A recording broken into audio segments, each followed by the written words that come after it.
ஆர்வத்தோடு வருகிறீர்கள். கர்த்தருக்கு ஸ்தோத்திரம். இது ஒரு பெரிய ஆச்சரியமான ஒரு குரூப். இந்த குரூப் இவ்வளவு ஆர்வத்தோடு வந்து இந்த வேத ஆராய்ச்சியில கலந்து கொள்வதை பார்க்கும் பொழுது உண்மையாகவே மன மகிழ்ச்சியாக இருக்கிறது. கர்த்தர் உங்கள் ஒவ்வொருவரையும் ஆசீர்வதிப்பாராக. இந்த நாளிலே நாம் திரும்பி நம்ம நேத்து பார்த்ததிலிருந்து நம்ம பார்க்க போகிறோம். அதாவது நேற்று வரைக்கும் 13 அதிகாரங்களை நாம் முடித்திருக்கிறோம். நேற்றைய தினத்துல திருப்பி ஒரு ரிவிஷன் மாதிரி ஃபுல்லா 5 நாள் நடந்த இந்த வேத ஆராய்ச்சிய ஒரே நாள்ல நேத்து கொஞ்சம் ரொம்ப ஃபாஸ்டா தான் செய்ய வேண்டியதா இருந்தது. அதனால அதுல நம்ம முடித்திருக்கிறோம். இன்றைக்கு கர்த்தர் நம்மோடு பேசணும். ஒரு சின்ன ஜெபத்தோடு நம்ம இதை ஆரம்பிப்போம். 119ஆம் சங்கீதம் 18ஆம் வசனம், உமது வேதத்தில் உள்ள அதிசயங்களை பார்க்கும்படிக்கு என் கண்களை திறந்தருளும் என்ற ஜெபத்தை நம்ம எல்லாரும் மனதிற்குள்ளாக, ஆண்டவரே இதை புரிந்து கொள்ள நமக்கு சக்தி வேண்டும்.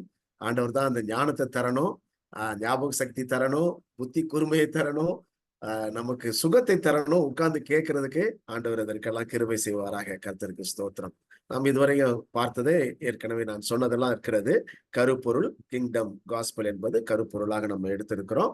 அது தவிர மறைந்திருக்கும் மோசேயை நம்ம அப்பப்போ அங்கே நாம் பார்த்து கொண்டு இருக்கிறோம். கர்த்தருக்கு ஸ்தோத்திரம். இதுல நம்ம இன்னைக்கு பார்க்க போகிறது இதுல இருந்து வருகிறது. 7ஆம் நாளுக்குரியது இந்த நாளிலிருந்து வருகிறது. கர்த்தருக்கு ஸ்தோத்திரம். இதுல இந்த அமைப்பு, இந்த புத்தகத்தினுடைய அமைப்பு ஏற்கனவே நான் சொல்லியிருக்கிறேன், திரும்பவும் சொல்ல ஆசைப்படுகிறேன். ஏன்னா நம்ம மனதில் அப்படியே பதிந்து கொள்ள வேண்டும் என்று நான் நினைக்கிறேன். அதான் முதல் 3 அதிகாரங்கள் முகவுரை அல்லது முன்னுரை, கடைசி 3 அதிகாரங்கள் முடிவுரை. அந்த முதல் முன்னுரையில நம்ம ஒரு 5 விஷயங்களை பார்க்கிறோம். வம்ச வரலாறு, கிறிஸ்து பிறப்பு, எகிப்துக்கு ஓடுகிறது, திருமுழுக்கு, யோவான், அப்புறம் யோவானை குறித்து அந்த பார்க்கிறோம். அப்புறம் இயேசுவுக்கு திருமுழுக்கு கொடுக்கிறத குறித்து நாம பார்க்கிறோம். இதுல இந்த 5 விஷயங்கள் முகவுரையிலே 1 to 3 அதிகாரத்திலே முடிந்து விடுகிறது. ஆனா நமக்கு அதுக்கப்புறம் இருக்கிறது தான் மத்தேயு அழகாக 5 புத்தகங்களாக பிரித்து, அல்லது 5 தொகுப்புகள் என்று சொல்லலாம். நம்ம எப்படினாலும் வச்சுக்கலாம். நான் இதை புத்தகம்னு போட்டிருக்கேன். ஏன்னா மறைந்திருக்கும் மோசே 5 ஆகமங்களை எழுதினது மாதிரி மத்தேயுவும் 5 புத்தகங்களாக அதை பிரித்திருக்கிறார். ஆனா அழகா பிரித்திருக்கிறார். அவர் ஒரு சிஸ்டமேட்டிக் ரைட்டர் என்பது நன்றாக தெரிகிறது. அழகாக பிரித்து இந்த 5 புத்தகங்களை நான் வரிசைப்படுத்தி இருக்கிறேன். இங்க நீங்க பார்க்கலாம். ஒவ்வொரு புத்தகத்திலையும் ஒரு அருட்செய்தி அல்லது பிரசங்கம் கட்டாயமாக இருக்கிறார். அதுதான் முக்கியம். அந்த பிரசங்கத்தை தான் எழுதுறாரு. அதோடு தொடர்புடையதெல்லாம் சேர்த்து இருக்கிறார். இன்சிடென்ட்ஸ் எல்லாம் சேர்த்து எழுதுகிறார். அவர் ஒரு கிரோனாலஜிக்கலா எழுதல, ஒரு கால அட்டவணைப்படி தன்னுடைய புத்தகத்தை அவர் அமைக்கவில்லை. ஆனால் இந்த பிரசங்கத்தை மையப்படுத்தி, ஆண்டவருடைய அருட்செய்தியை மையப்படுத்தி எல்லாவற்றையும் எழுதுகிறார். அப்போ மலை பிரசங்கம் அதுதான் ஃபர்ஸ்ட் அந்த புத்தகத்தினுடைய முத்தாய்ப்பானது. அதுல 4, 5, 6, 7 அதிகாரங்கள் முதல் புத்தகத்துல இருக்கிறது. 4ஆம் அதிகாரம் நமக்கு தெரியும், சோதனை.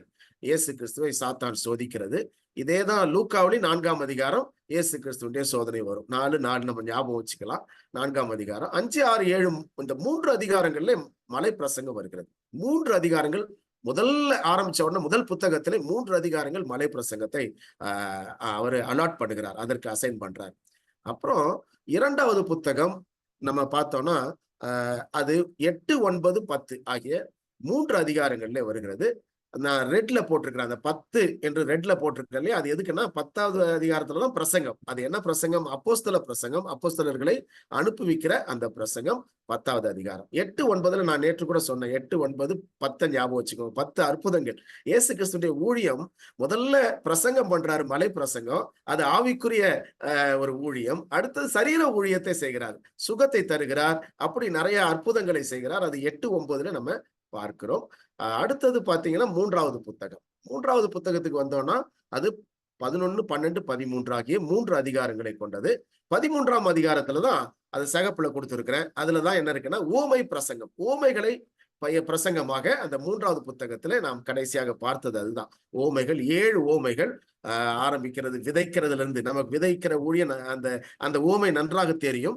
விதைப்பது கடைசியில வலையில முடிகிறது. அப்படி அதையும் வரிசைப்படுத்தி அழகா எழுதியிருக்கிறார். அந்த ஊமைகள்ல ஒரு குறிப்பிட்ட ஒரு சீக்வன்ஸ் இருக்கிறத நம்ம பார்க்க முடிகிறது. அப்போ இந்த 3 புத்தகங்களை நம்ம ஏற்கனவே படித்திருக்கிறோம். அதான் டிக் போட்டிருக்கிறாங்க. அந்த பச்சை கலர்ல அங்கங்க டிக் போட்டிருக்கிறோம் பாருங்க. அது என்னன்னா அதெல்லாம் முடிந்து விட்டது, இதெல்லாம் முடிந்து விட்டது. சோ 3 புத்தகங்களை முடிச்சிருக்கோம். இதுல அந்த மலைகளில அவர் பிரசங்கத்தை அதிகமாக அவர் சொல்றதை நம்ம பார்க்க முடியும். கடைசியிலும் ஒரு மலை பிரசங்கம் இருக்கிறது. அது இறுதி கால பிரசங்கம் வந்து மலையில இருந்து தான் அவர் சொல்றாரு. அது மோசேயினுடைய ஒரு பிரதிபலிப்பை அங்க நம்ம பார்க்க முடிகிறது. மோசேயும் மலை ஏறினார். 8 முறை ஏறினாராம். அந்த சீனாய் மலை நான் கூட போயிட்டு வந்தேன். கர்த்தருடைய கிருபை எனக்கு சான்ஸ் கிடைச்சது. போயிட்டு வந்தேன். அந்த மலையில ஏற முடியல. நாங்கெல்லாம் ஏறவே இல்ல. சொல்லப்போனா நாங்க நின்னுட்டோம். எங்களால முடியல. ஆனா அதுல ஏற போனவங்க எல்லாம் பாதியில இறங்கி திரும்பி வந்துட்டாங்க. ஒரு முறை ஏறவே முடியல. ஆனா மோசே வந்து 8 முறை ஏறி இறங்கி இருக்கிறார் அந்த காலத்துல. அந்த காலத்துல செல்போன் இல்ல. பாவம் செல்போன் இருந்தா அங்கிருந்தே பேசியிருப்பாரு. அவர் இல்ல இறங்கி வந்து பேச வேண்டியதாயிருச்சு. ஆனா 8 முறை அவர் ஏறி இறங்கி இருக்கிறார். நீங்க அந்த வேத புத்தகத்தை எடுத்து பார்த்தீங்கன்னா உங்களுக்கு தெரியும். ஆச்சரியமான ஒரு காரியம். ஸ்தோத்திரம். இப்போ அந்த மலையில அவர் பிரசங்கம் பண்ணதுனால இதுவும் மலை பிரசங்கத்தை இவர் அதிகமாக மையப்படுத்துகிறார் மத்தேயு. அப்போ மத்தேயு வந்து மனசுக்குள்ள ஒரு மோசேயினுடைய ஒரு ஃபேனா இருந்திருப்பாருன்னு நான் நினைக்கிறேன். Matthew followed Jesus leaving everything except pen அப்படின்னு சொல்றது.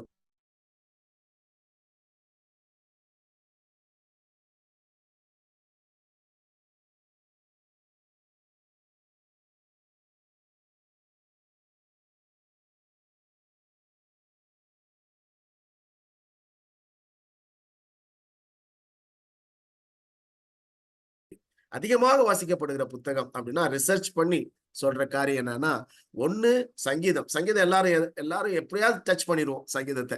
பைபிள் எடுத்து பார்த்தீங்கன்னா நடு மையத்துல கொஞ்சம் அழுக்கு இருக்கும். எப்படியும் இல்ல, பரிசுத்த வேதாகமம் அழுக்கா இருக்குன்னா எங்க இருக்குன்னா அந்த மையத்துல. ஏன்னா நிறைய பேர் சங்கீதத்தை தான் எடுத்து வாசிப்போம். 23ஆம் சங்கீதம் நிறைய பேருக்கு தெரியும். ஆகவே சங்கீதம் ரொம்ப மையப்படுத்தப்படுகிறது. ஆனா மத்தேயுவும் அதுக்கு அடுத்தபடியாக அதிகமாக வாசிக்கப்படுகிற புத்தகம் எதுனா மத்தேயு தான். சரி. இப்ப நம்ம அடுத்தது என்னன்னா, ஒவ்வொரு அதிகாரத்திலும் என்னென்ன இருக்கு. நானு வெளிப்படுத்தின விசேஷத்துல இது மாதிரி நானு சொன்னேன். மெமரி ஞாபகம் வச்சுக்கணும். இந்த ஸ்டடி முடியும் போது நமக்கு என்ன தெரியணும்னா, இந்த 28 அதிகாரத்திலேயும் ஒவ்வொரு அதிகாரத்திலும் எது முக்கியம், முக்கியமான அந்த கருப்பொருள் என்ன என்று நம்ம எல்லாருக்கும் தெரிஞ்சிருக்கணும். இப்போ அதிகாரம் 1 அப்படின்னா நமக்கு தெரியும் வம்ச வரலாறு 1. அதிகாரம் 2 இயேசு கிறிஸ்துவின் பிறப்புல இருக்கக்கூடிய சிறப்புகள். அங்கதான் யூதருக்கு ராஜாவாக பிறந்திருக்கிறவர் எங்கே என்று சொல்லி ஞானிகள் தேடி வருகிறார்கள். புதிய ஏற்பாட்டுல ஃபர்ஸ்ட் கொஸ்டின், யூதருக்கு ராஜாவாக பிறந்திருக்கிறவர் எங்கே? பழைய ஏற்பாட்டுல ஃபர்ஸ்ட் கொஸ்டின் தெரியும் உங்களுக்கு. ஆதாமே நீ எங்கே இருக்கிறாய்? இல்ல, கடவுள் மனுஷனை தேடி வந்தார் பழைய ஏற்பாட்டுல. ஆனா புதிய ஏற்பாட்டுல மனுஷன் கடவுளை தேடுறான். யூதருக்கு ராஜாவாக பிறந்தவர் எங்கே? அவரை தேடி வர்றாங்க ஞானிகள். ஆனா அது ஒரு சிறப்பு. அது தவிர அந்த 2ஆம் அதிகாரத்துல நிறைய காரியங்களை பார்க்கிறோம். அங்கதான் எகிப்துக்கு ஓடி போறது, இந்த மாதிரியான விஷயங்கள்லாம் இருக்கிறது. பிறப்பிலே இருக்கக்கூடிய சில சிறப்புகளை அந்த இடத்துல நமக்கு கண்டுபிடிக்க முடிகிறது. 3ஆம் அதிகாரம் இயேசு கிறிஸ்துவின் ஞான ஸ்நானம், அது நமக்கு தெரியும். 4ஆம் அதிகாரம் சாத்தானின் சோதனை, அதுவும் தெரியும், நமக்கு தெரியும். அந்த 3 சாத்தானின் சோதனைகள் அது 3 விதங்களில இருக்கிறது. இல்ல, மாம்சத்தின் இச்சை, கண்களின் இச்சை, மாம்சத்தின் இச்சை, ஜீவனத்தின் பெருமை ஆகிய 3 விதங்கள்ல சாத்தான் சோதிக்கிறான். சரி. அப்புறம் 5, 6, 7 இது 3மே ரெட்ல போட்டிருக்கிறோம். ஏன்னா அது எல்லாமே பிரசங்கம், மலை பிரசங்கம், மலை பிரசங்கம், மலை பிரசங்கம். 5ஆம் அதிகாரத்துல பாக்கியவான்கள், பரிசுத்தவான்கள் அப்படின்னு அவர் தலைப்பு கொடுத்திருக்கிறேன். அதுல பாக்கியவான்கள் 9 வருகிறது. பி ஆட்டிடியூட்ஸ் என்று இங்கிலீஷ்ல சொல்றது. Beatitudes. அடுத்தது டூ ஆட்டிடியூட்ஸ். டூ ஆட்டிடியூட்ஸ் ஒரு 9 இல்ல. நீயோ உபவாசம் செய்யும் போது, நீயோ ஜெபம் பண்ணும் போது அந்தரங்கத்தில் பார்க்கிறவன் பிதா அப்படி சொல்லி ஒவ்வொன்றிலையும் ஆண்டவர் ஒரு வழியை சொல்லுகிறார். நீயோ பரிசுத்தவானா இருப்பதற்கான வழிகள், பாக்கியவான்கள், பரிசுத்தவான்கள். இது 5ஆம் அதிகாரத்துல அதிகமாக இருக்கிறது. 6ஆம் அதிகாரத்துல ஜெபம் சொல்லி தருகிறார். ஜெபம், விசுவாசத்தை அங்கே சொல்லுகிறார். அற்ப விசுவாசிகளை 6ஆம் அதிகாரம் நமக்கு நல்லா தெரியும் இல்ல. முதலாவது தேவனுடைய ராஜ்யத்தை அவர் நீதியை தேடுங்கள் என்கிற வார்த்தை வசனம் நமக்கு எல்லாருக்கும் தெரியும். ஜெபமும் விசுவாசமும் இந்த 6ஆம் அதிகாரத்துல இருக்கிறது. 7ஆம் அதிகாரம் சொன்ன உடனே நம்ம நல்லா ஞாபகம் வச்சுக்கணும். 7 என்பது பெர்ஃபெக்ட். அதே மாதிரி பெர்ஃபெக்ட் தங்க விதி, கோல்டன் ரூல் என்று 7ஆம் அதிகாரம் 12ஆம் வசனத்தில் இருக்கிறது தான் எல்லா வேத அறிஞர்களும் ஒரு கோல்டன் ரூல் என்று சொல்லுகிறார்கள். அதாவது நீங்க மனுஷர் உங்களுக்கு என்ன செய்ய வேண்டும் என்று விரும்புகிறீர்களோ அதையே அவர்களுக்கு நீங்க செய்யுங்க. அந்த கோல்டன் விதி இருக்கக்கூடிய இது 7ஆம் அதிகாரம். அது தவிர நிறைய விஷயங்கள் 7ஆம் அதிகாரத்துல இருக்கிறது. ஆனா நான் சும்மா அது முக்கியமான ஒரு முத்தாய்ப்பா இருக்கிறது என்ன என்பதை மட்டும் போட்டிருக்கேன். 8, 9ல அற்புதம் செய்கிற ஊழியம், அற்புதம் செய்கிறார். 5 அற்புதம் 8ஆம் அதிகாரத்துல, 9ஆம் அதிகாரத்துல 5 அற்புதம். நீங்க எடுத்து பாத்தீங்கன்னா உங்களுக்கு தெரியும். அது ஒரு ஆச்சரியமா இருக்கும். என்னன்னா 9ஆம் அதிகாரத்துல அவர் செய்யற அற்புதங்கள் வித்தியாசமாக இருக்கிறது. 8ஆம் அதிகாரம் அதிகாரத்துல செய்யற அற்புதங்கள் வித்தியாசமாக இருக்கிறது. அதுல இருக்கிற வித்தியாசத்தை நீங்க கண்டுபிடிச்சு அப்புறம் சொல்லுங்க பார்க்கலாம். 8ஆம் அதிகாரத்திலே ஆண்டவர் செய்கிற அற்புதங்கள், 9ஆம் அதிகாரத்திலே ஆண்டவர் செய்கிற அற்புதங்கள், இதுல வித்தியாசம் இருக்கிறது. என்ன வித்தியாசம் என்று நீங்க கண்டுபிடித்து அப்புறம் நீங்க சொல்லலாம். சரி, அதிகாரம் 10 எடுத்தீங்கன்னா அது ஒரு பிரசங்கம். சிகப்புல வந்துருச்சு இல்லையா, பிரசங்கம். அப்போஸ்தல பிரசங்கம் என்று அந்த 10ஆம் அதிகாரத்தை நம்ம குறித்து வைத்து விடுகிறோம். அப்போஸ்தலர் எப்படி அனுப்புகிறார், என்ன எடுத்துக்கிட்டு போனோம், என்ன சொல்லணும், யார்கிட்ட போனோம், காணாமல் போன ஆட்டை கண்டுபிடிங்கன்னு சொல்லி ஆண்டவர் அவர்களை அனுப்புகிறார். அப்படி அப்போஸ்தலர்களை அனுப்புகிற ஒரு பிரசங்கம் அந்த 10ஆம் அதிகாரத்துல இருக்கிறது. சரி, 11, 12, 11ஆம் அதிகாரம் நான் ஏற்கனவே சொன்ன 11 யோவான், இயேசு 2 பேரை குறித்து அங்க இருக்குது. யோவானை குறித்து இயேசு சொல்றார். ஏன்னா யோவானுடைய அந்த சிறப்பு அம்சங்கள் எல்லாம் அதுல இருக்கிறதை நம்ம பார்க்க முடிகிறது. 12ஆம் அதிகாரம் 12 சீடர்கள் ஞாபகம் வந்துடலாம். சீடர்களும் எதிரிகளும். அங்க நிறைய பேர் சேர்ந்துட்டு ஓய்வு நாள் ஓயாத பிரச்சனைன்னு நான் சொல்றது உண்டு. ஓய்வு நாள் ஓய்வில்லாத பிரச்சனை, ஓய்வே கொடுக்காதபடி அவங்க பிரச்சனை அதை ஏற்படுத்திட்டே இருக்காங்க. நம்ம சுவிசேஷங்கள்ல எல்லாம் பாத்தீங்கன்னா எங்க பார்த்தாலும் பிரச்சனை என்னன்னா ஓய்வு நாளதான் பிரச்சனையா அவங்க வைக்கிறாங்க. ஏன்னா அவங்க அவ்வளவு சடங்குகளை ஒரு ஆசாரமாக பின்பற்றியவர்கள் யூதர்கள். அவங்க அதனால ஆண்டவரை அதுல எதிர்க்கிறார்கள். அதுல சீடர்களை எதிர்க்கிறார்கள். சீடர்கள் எப்படி இருக்கிறாங்களே அப்படின்னு சொல்லி அவங்க எதிர்க்கிறத 12ஆம் அதிகாரத்துல நம்ம மையமாக பார்க்கிறோம். அப்புறம் 13ஆம் அதிகாரம் தான் ஓமை பிரசங்கம். 7 ஓமைகள் நம்ம ஏற்கனவே இப்பதான் நான் சொன்னேன், அதோட முடிகிறது. இப்போ நம்ம பார்க்க போறது புக் 4, 4வது புத்தகம். இன்னையில இருந்து இப்பதான் நம்ம இந்த ஸ்டடி ஆரம்பிக்கிறோம். புக் 4 ஆரம்பிக்கிறோம். இதுல 5 அதிகாரங்கள் இருக்கிறது. இது 5 அதிகாரம். இது வரைக்கும் 3 அதிகாரம் சொல்லிட்டு இருந்தோம். இப்போ 5 அதிகாரம், 14, 15, 16, 17, 18. அப்ப 19ஆம் அதிகாரம் 1ஆம் வசனத்துல தான் அவர் சொல்லி முடித்த பின்பு, அந்த முடித்த என்கிற கிரேக்க பதம் அழகா அவர் இதோட இந்த புக் முடியுது அப்படின்றதுக்கு தெளிவா ஒரு சைன் கொடுக்கிறாரு இந்த மத்தேயு அழகா. சோ 18 வரைக்கும் இருக்கிறது ஒரு புத்தகமாக நாம் எடுத்துக்கொள்கிறோம். ஒரு தொகுப்பாக சொல்லலாம், செக்ஷன் சொல்லலாம், எப்படினாலும் சொல்லலாம். நான் அந்த புத்தகம் என்று நான் அதுக்கு ஒரு லேபிள் போட்டேன். புக் 4 அல்லது புத்தகம் 4. இது இறையரசனுடைய திருப்பம் என்று இதுக்கு கொடுப்போம். Revelation of the king. ராஜா தன்னை வெளிப்படுத்துகிற ஒரு பகுதி தான் இந்த பகுதி. இது ஆக்சுவலா பார்த்தா மத்தேயுனுடைய புத்தகத்தினுடைய மைய பகுதியாக இது இருக்கிறது. இப்ப மைய பகுதியில இயேசு கிறிஸ்துவை யார் என்று வெளிப்படுத்துகிறார் மத்தேயு. அழகா அவர் சொல்றார் யாரு அப்படின்றத சொல்றதை நம்ம பார்க்க முடியும். இதுல கடைசி அதிகாரம் 18ஆம் அதிகாரம். இந்த புத்தகத்துல கடைசி அதிகாரம் 18ஆம் அதிகாரம். அது திருச்சபை பிரசங்கம். திருச்சபை, சபை என்கிற வார்த்தையே இங்கதான் முதல்ல வருது இல்ல. பேதுருவை பத்தி சொல்லும்போது இந்த கல்லின் மேல் என் சபையை கட்டுவேன். சபை என்கிற வார்த்தை முதலாக புதிய ஏற்பாட்டுல வர்ற இடம் இந்த பகுதியில தான் வருகிறது. இயேசு கிறிஸ்து அது என்ன சொன்னார் என்ன என்றதெல்லாம் நம்ம பார்க்க போகிறோம். இன்னைக்கு ஒரு 4 அதிகாரங்களை பார்க்கலாம் என்று நான் நினைக்கிறேன். 17ஆம் அதிகாரம் வரைக்கும் டச் பண்ணிடலாம்னு நான் நினைக்கிறேன். நீங்க தயவு செய்து என்னோட கொஞ்சம் ஃபாலோ பண்ணுங்க. இது பார்த்து கொண்டே இருக்கணும். இந்த மேப் பாருங்க, நானாக கொஞ்சம் ஒர்க் அவுட் பண்ணேன். கூகுள்ல இருந்து எடுத்ததுதான். அதுக்கப்புறம் நான் கொஞ்சம் ஒர்க் அவுட் பண்ணி இது கலிலேய வட ஊழியம். வடபகுதி என்பது கலிலேயா, தெற்கு பகுதி என்பது யூதேயா. கொஞ்சம் நல்லா பார்த்துக்கிட்டீங்கன்னா உங்களுக்கு தெரியும். அந்த வட கலிலேயா ஊழியத்துல ஆண்டவர் என்னெல்லாம் செய்தார் என்பதை நம்ம போட்டுக்கிட்டு வர்றோம். இந்த மேல இருக்கு பாருங்க, எடுத்த உடனே மேல கானானிய பெண் மகள் இல்ல, கானானிய பெண்ணின் மகள் சுகமாகுதல் அது வருகிறது. அது 15ஆம் அதிகாரம். இந்த ப்ளூ கலர்ல நம்பர் போட்டிருக்கேன். தயவு செய்து ரெட்ல இருக்கிற நம்பரை பார்க்காதீங்க. அந்த ரெட்ல இருக்கிற நம்பர் என்னன்னா எல்லா சுவிசேஷங்களையும் கம்பேர் பண்ணி ஒரு ஆராய்ச்சி செய்ததுல அதனுடைய நம்பர்ஸ். அதை பார்க்க வேண்டாம். ப்ளூ கலர்ல நம்பர் இருக்கிறது, நீங்க அதை பார்த்தீங்கன்னா தெரியும். 15ஆம் அதிகாரம் என்ன வருதுன்னா கானானிய பெண் வருகிறது. கவனிங்க, 15ஆம் அதிகாரம் யூதர் அல்லாதவர்களுக்கு இயேசு செய்த ஊழியத்தை அழகா தொகுக்கிறார் இந்த மத்தேயு. இதெல்லாம் நம்ம தெரிந்து கொள்ள வேண்டியது. நமக்கு இதுக்கு முன்னால தெரியாம இருக்கலாம். நிச்சயமாக நீங்க இந்த ஆராய்ச்சி முடியும் பொழுது ஒரு 20% புதிய கருத்துக்களை நீங்க தெரிந்து கொள்வீர்கள். அதுல சந்தேகமே கிடையாது. ஏன்னா நம்ம யூஸ்வலா படிக்கிறதல்ல, இப்ப கொஞ்சம் வித்தியாசமாக நம்ம படிக்கிறோம். 14ஆம் அதிகாரத்தையும் 15ஆம் அதிகாரத்தையும் கொஞ்சம் கம்பேர் பண்ணீங்கன்னா 14ஆம் அதிகாரத்துல யூதர்களுக்கு ஆண்டவர் செய்த அற்புதங்கள் வருகிறது.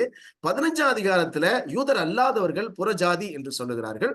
புறஜாதி அல்லது பிறர் என்று நான் இதுல போட்டிருக்கிறேன். பிறருக்கு ஆண்டவர் செய்த அற்புதங்கள் வருகிறது. நல்லா கவனிங்க. 14ஆம் அதிகாரத்துல அங்கே கீழே இந்த ரைட் சைடுல போட்டிருக்க பாருங்க. ஃபீட்ஸ் 5000 5000 பேரை ஆண்டவர் போஷிக்கிறார். நமக்கு தெரியும், எல்லாருக்கும் தெரிஞ்ச ஒரு ஒரு அற்புதம். 5 அப்பம் 2 மீன் 5000 பேருக்கு போஷித்தது அவர் செய்தது யூதர்கள் அதிகமாக இருக்கக்கூடிய பகுதியில பெத்சாயிதா என்று சொல்லக்கூடிய இதுல வருது பாருங்க மேப்ல 9 ரெட்ல நம்பர் 9 போட்டிருக்கிறேன், ப்ளூல 14 போட்டிருக்காங்க. 14வது அதிகாரத்தில் இருக்கிறது. இந்த அற்புதம் 14வது அதிகாரத்தில் இருக்கிறது. ப்ளூ கலர்ல இருக்கிற நம்பர் எல்லாமே அந்த அதிகாரத்தினுடைய நம்பர். எந்த மத்தேயுல எந்த அதிகாரத்துல அது இருக்கிறது என்பதற்கான நம்பர் தான் அந்த ப்ளூ கலர்ல நம்ம பார்க்கிறோம். அப்போ 14வது அதிகாரத்துல இந்த 5 அப்பம் 2 மீன் 5000 பேருக்கு போஷித்தது இருக்கிறது. ஆனா 15ஆம் அதிகாரத்துல அடுத்த அதிகாரத்துல நமக்கு தெரியும் இல்லையா, 4000 பேரை போஷிக்கிறது.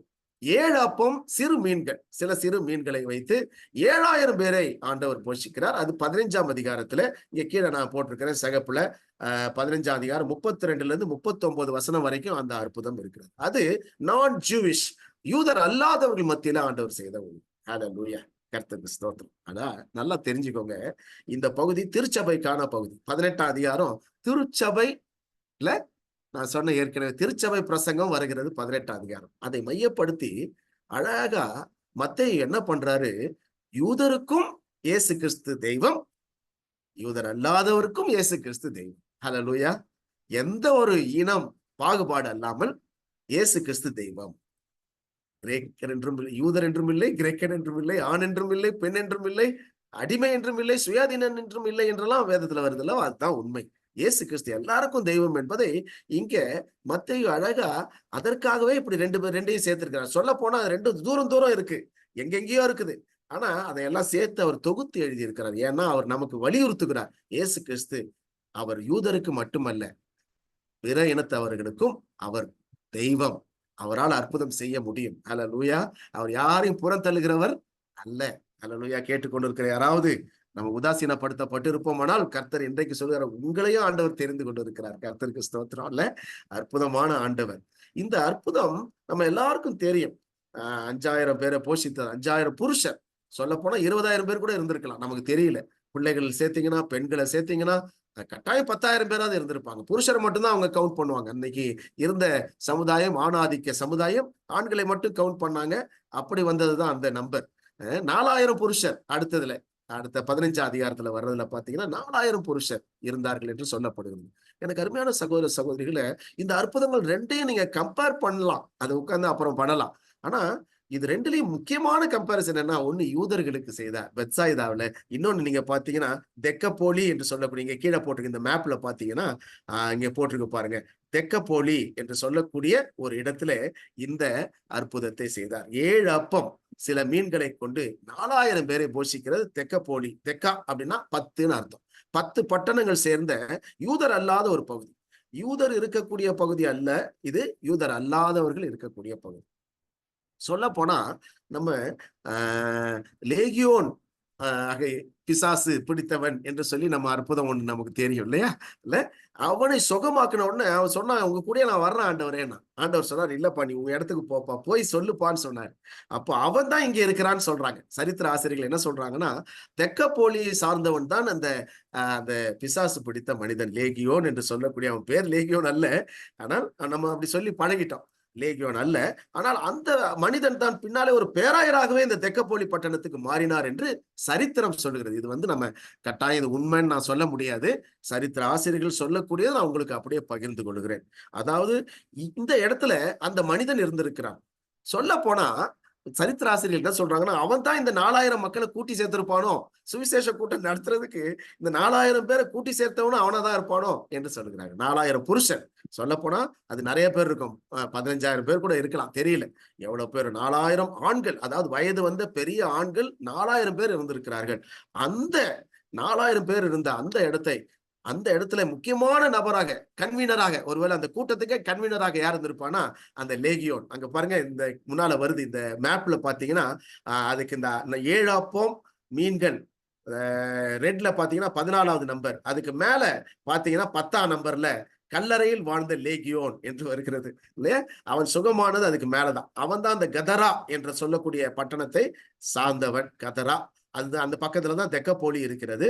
ஆகவே அவன் தான் இந்த மீட்டிங்கே ஏற்படுத்தியிருப்பானோ, இயேசு வர்றார் வாங்க வாங்கன்னு சொல்லி எல்லாரையும் கூப்பிட்டிருப்பானோ, சொல்ல முடியாது. ஹalleluya. ஆண்டவர் பாருங்க, மனிதர்களை மாற்றுகிறவர். எனக்கு அருமையான சகோதர சகோதரிகளே, ஆண்டவர் மனிதர்களை மாற்றுகிற ஆண்டவர். ஹalleluya. ஆண்டவர் மனிதர்களை மாற்றுகிறவர். எப்பேற்பட்ட ஆளையும் மாற்றுவார். ஒருவேளை யாருக்காவது நீங்க ஜெபம் பண்ணிட்டு இருக்கிறீங்களா? இவங்க மாறணுமேன்னு சொல்லி உங்க பிள்ளைகளுக்காக ஜெபித்துக் கொண்டிருக்கிறீர்களா?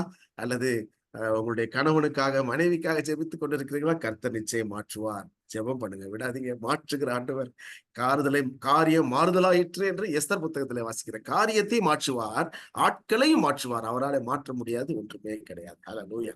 இந்த மேப்பை கொஞ்சம் அப்படி பாத்தீங்கன்னா கூட கொஞ்சம் சில விஷயங்களை நம்ம தெரிந்து கொள்ள முடியும். அதாவது ஒவ்வொரு நம்பர், ரெட் நம்பர் என்னன்னா அந்த ஒரு இடத்துல நடந்த அற்புதங்கள் எல்லாம் சேர்ந்து ஒன்னா சேர்த்து போட்டிருக்கிறோம். நீங்க அதை கொஞ்சம் அப்படி உங்களுக்கு பின்னால இது வரும் நினைக்கிறேன். நீங்க வரும்பொழுது இதை உட்கார்ந்து ஆலோசித்து பார்த்தீங்கன்னா, இன்னும் ஆராய்ந்து பார்த்தீங்கன்னா நிறைய காரியங்களை இதுல கற்றுக்கொள்ள முடியும். இதை பார்த்தீங்கன்னா நான் நிறைய சொல்லலாம், சொல்லிட்டே போகலாம், அது நேரம் ஆயிரும். ஆனாலும் சில விஷயங்களை நான் சொல்ல விரும்புறேன். இந்த மறுரூப மலை 17ஆம் அதிகாரம் பாத்தீங்கன்னா ப்ளூல 17 வருது பாத்தீங்களா, அதான் நம்பர் 1ன்னு போட்டிருக்கு ரெட்ல. அதாவது நம்ம இது வந்து வேற ஒரு கம்பேரிசனுக்காக போட்ட நம்பர், ரெட் நம்பர். ரெட்ல இருக்கிற நம்பரை பார்க்காதீங்க. ப்ளூல வந்து 17ஆம் அதிகாரத்துல நம்ம என்ன பார்க்க போறோம், இன்னைக்கே பார்ப்போம். மறுரூப மலை, அந்த அனுபவத்தை நம்ம பார்க்க போறோம். நீங்க கவனிச்சு பாத்தீங்கன்னா இது இங்க மையத்துல இருக்கிறது மறுரூப மலை இல்லையா? இயேசு கிறிஸ்து மறுரூபம் அடைந்த ஒரு இடம் இந்த இடம். இதுல கீழதான் பிசாசு அவங்க இறங்கும் போதே பிசாசு பிடிச்சவன சுகமாக்க முடியாம திணறிக்கிட்டு இருக்கிறாங்க. ஆண்டவர் சொல்றாரு இல்லையா, இந்த வகை பிசாசு ஜெபத்தினாலும் உபவாசத்தினாலும் தான் அது அந்த இடம் தான் இந்த இடம். அது அழகா நம்ம இங்க மலை மாதிரி போட்டு கொடுத்துருக்காங்க பாருங்க. ஜார்முக் என்று சொல்லக்கூடிய ஒரு இடம். இது வந்து ஒரு முக்கியமானது. இப்படி ஒவ்வொரு இடமாக நீங்க உட்கார்ந்து பாத்தீங்கன்னா கூட கொஞ்சம் நிறைய காரியங்களை இந்த இந்த இந்த ஒரு மேப்பை வச்சே இயேசு கிறிஸ்துவனுடைய ஊழியத்தை முழுவதுமாக நாம் தெரிந்து கொள்ளலாம். ஏன்னா இயேசு கிறிஸ்துவனுடைய முக்கியமான ஊழியம் கலிலேயா பகுதியில தான் இருந்துச்சு. இங்க பாத்தீங்கன்னா 30 மாசம் அவர் கலிலேய ஊழியத்தை செய்தார். வடக்கு பகுதியில கலிலேயா இருக்கிறது. அந்த ஊழியத்தை 30 மாசம் அப்படின்னா ஏறக்குறைய 2.5 வருஷம் அங்கதான் இருந்தார். 2.5 வருஷம் இந்த கலிலேயாவை சுத்தியே தான் அவர் ஊழியம் செய்தார். கொஞ்சம் கொஞ்சம் வெளியே போயிடுவார். அத புற இனத்து மக்கள் வாழக்கூடிய தீரு, இங்க லாஸ்ட்ல மேல போட்டுருக்கு, நான் யாரோ காட்டுறேன், நீங்க உங்களுக்கு தெரியுதோ என்னமோ தெரியல. தீரு இந்த மேல லெப்ட்ல மேல பாத்தீங்கன்னா டயர் என்று இங்கிலீஷ்ல போட்டிருக்கு. அதுதான் தீரு சீதோன்.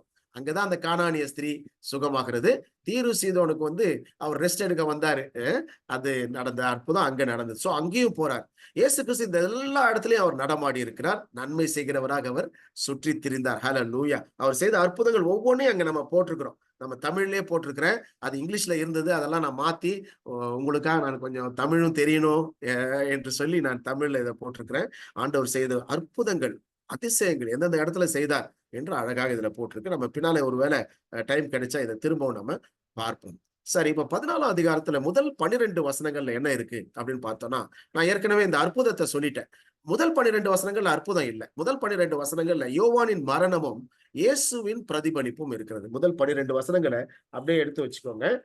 யோவான் 14ஆம் அதிகாரம் முதல் 12 வசனங்கள். இதுல என்ன ஆகுது அப்படின்னு நீங்க பாத்தீங்கன்னா 14ஆம் அதிகாரத்துல முதல் வசனம் ஆரம்பிக்கும் போதே, அக்காலத்திலே காற்பங்கு தேசாதிபதியாகிய ஏரோது, இவன் மன்னன் கிடையாது. அந்த ஏரோது அந்திப்பா என்று சொல்லக்கூடிய அந்த பெயர் தான் அவருக்கு பேரு.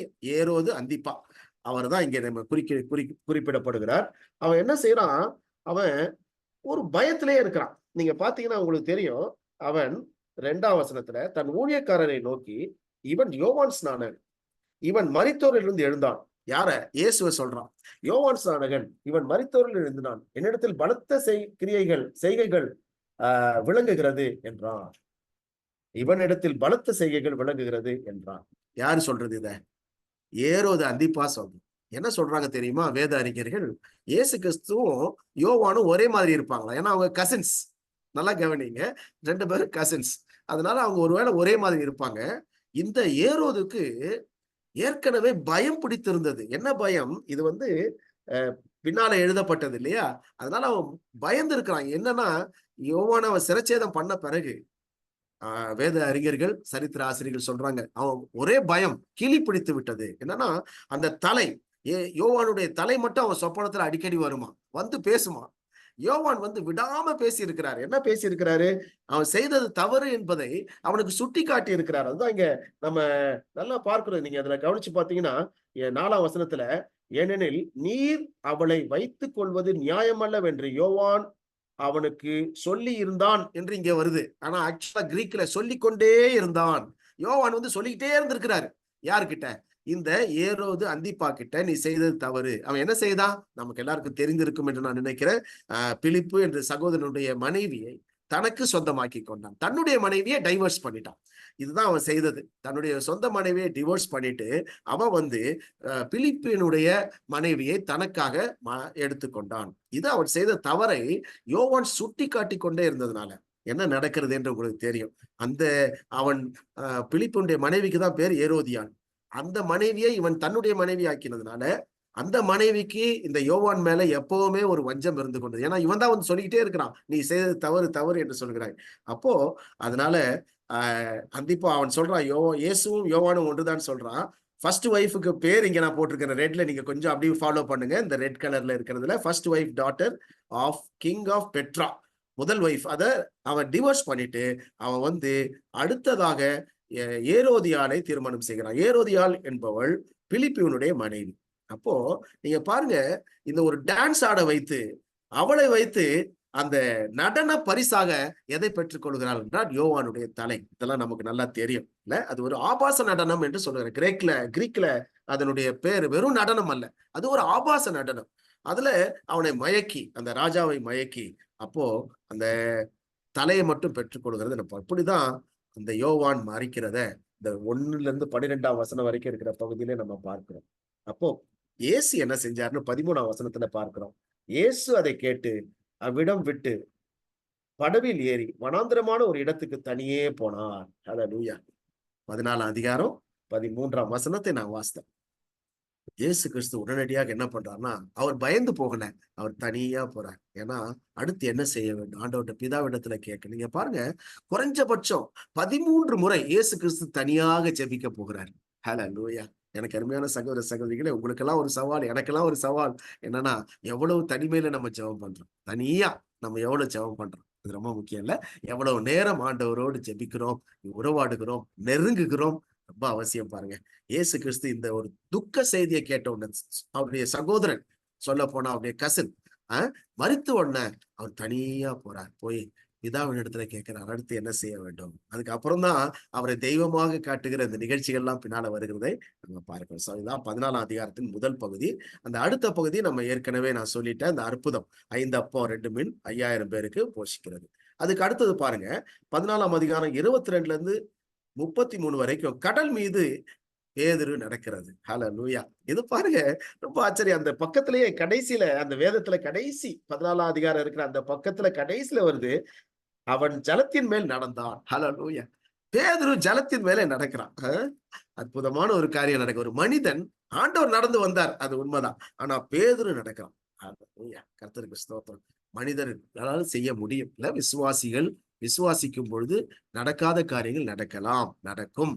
ஆண்டவர் இடத்துல நம்ம விசுவாசத்தை பொறுத்ததுதான். இந்த பேதுருவை என்ன பண்ண, அந்த அலைகளை பார்த்த உடனே அமிழ்ந்து போறான். உடனே ஓடி போய் அவரை தட்டி அவனை கூப்பிடுறாரு. என்ன செய்யறான்னா 31ஆம் வசனத்துல, அற்ப விசுவாசியே ஏன் சந்தேகப்பட்ட? சந்தேகம் தான் நமக்கு நிறைய நேரம் அற்புதங்கள் நடக்காமல் இருக்கிறதுக்கு காரணமாக இருக்கிறது. அருமையான தெய்வ பிள்ளைகளை, சந்தேகப்பட்டான் அந்த பேதுரு. அவனும் நடந்தான், கொஞ்சம் நடந்தான், ஆனா சந்தேகப்பட்டான். அதுக்கு முன்னால என்ன நடந்தது என்று நீங்க பாத்தீங்கன்னா, இயேசு கிறிஸ்து இந்த 5 அப்பம் 2 மீன் 5000 பேரை போஷித்த உடனே உடனடியாக சீஷர்களை வெளியே போக சொல்றாரு. ஏன்னா அங்க இருக்கக்கூடாது. இருந்தா அந்த மக்கள் வந்து சாப்பாடு கிடைக்குதுன்னு நீங்களே ராஜா ஆயிடுங்கன்னு சொல்லி இங்கேயே இருக்க வச்சிருவாங்க. அதனால உடனடியாக அவங்களை அனுப்பிட்டு இவர் தனியா போயிட்டார். அப்புறம் உடனடியாக நீங்க அக்கறைக்கு போங்க அப்படின்னு சொல்லி அனுப்பிட்டாரு. ஆனா அங்க போனா எதிர்காற்று, அவங்களால தண்டு வலிக்க முடியல.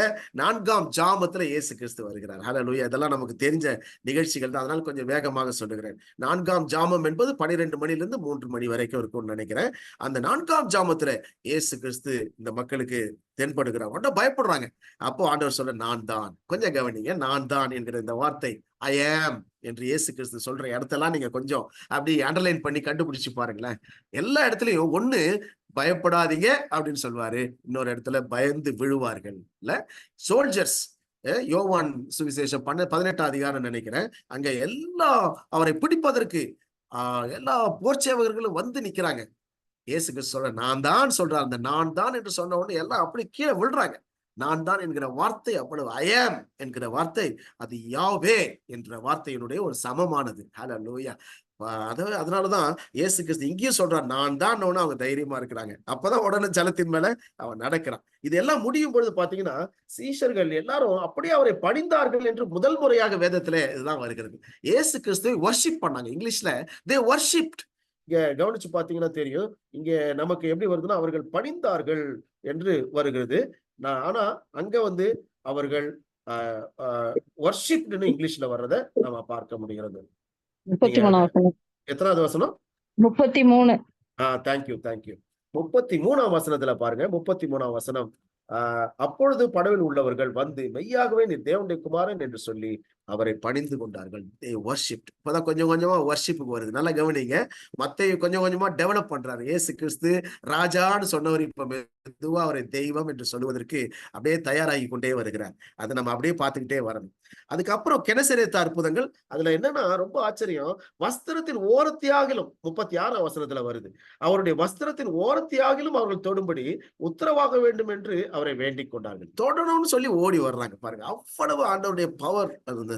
அப்படிதான் அந்த ஸ்திரீ இல்ல, பெரும்பாலுள்ள ஸ்திரீ நமக்கு தெரியும். வஸ்திரத்தின் ஓரத்தை தொட்டு சுகமானாள் என்பது நம்ம பார்க்கணும். இந்த கெனசரேத்துல நிறைய அற்புதங்கள் நடக்கிறது. கெனசரேத்தும் யூதர்கள் அதிகமாக இருக்கக்கூடிய ஒரு பகுதி. அடுத்த பகுதிக்கு நம்ம போலாம். 15ஆம் அதிகாரம். இந்த 15ஆம் அதிகாரத்துல நீங்க கவனிச்சு பாத்தீங்கன்னா இதுல முதல் பகுதி வந்து மூதாதையர் மரபுகள் வெளிவேடங்களை ஆண்டவர் அது பேசுறாரு. அதை பற்றி பேசுகிறார். மூதாதையர் வேண்டாத மரபுகள் அங்கே இருக்கிறது.